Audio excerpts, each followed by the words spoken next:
Wakristo wote, Bwana Yesu asifiwe. Mimi nitachukua muda mfupi sana kwa sababu unajua kama tungekuwa kanisani mimi ningekuwa evangelist. Na bishop yangu Rigathi Gachagua wako hapa. So kama bishop wako hapa mimi najua mtahubiria vile inafaa. Sasa nyinyi evangelist musome na mimi. Wakati bishop wako hapo unapunguza maneno.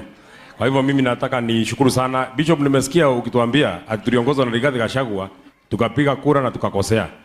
Hata wewe itabidi utuelewe. Ile mtu alikuja huko kwetu akasema Muyai ni museo Mavinda onde. Tukaona hii mtu labda ni ndugu ya Yesu, lazima tumpatie kura. So utusamehe tu na mambo itakuwa sawa sawa. Congratulations nyinyi wote ambao mmepatiwa nafasi ya kuongoza kanisani. Nimejiuliza, unajua mimi nimekaa hapa mimi nasikiza tu. Nikaona mnawaombea wanapiga magoti hapa. Mpaka mkawatilia mafuta. Na ile maneno nimesikia mkisema maneno ya shetani. Mmekemea shetani na nguvu sana. Lakini mimi nashangaa. Tangia mlipoanza kukemea shetani, mimi sijawahi sikia nyinyi mnaambiwa mpigwe risasi ya miguu. Kwani mtu mwenye tulichagua ni nani ambaye siku kidogo tu tukimkemea nasema tupigwe risasi miguu? Shetani tumeng'ang'ana naye tangia kuzaliwa mpaka saa hii na bado anaendelea kutusumbua.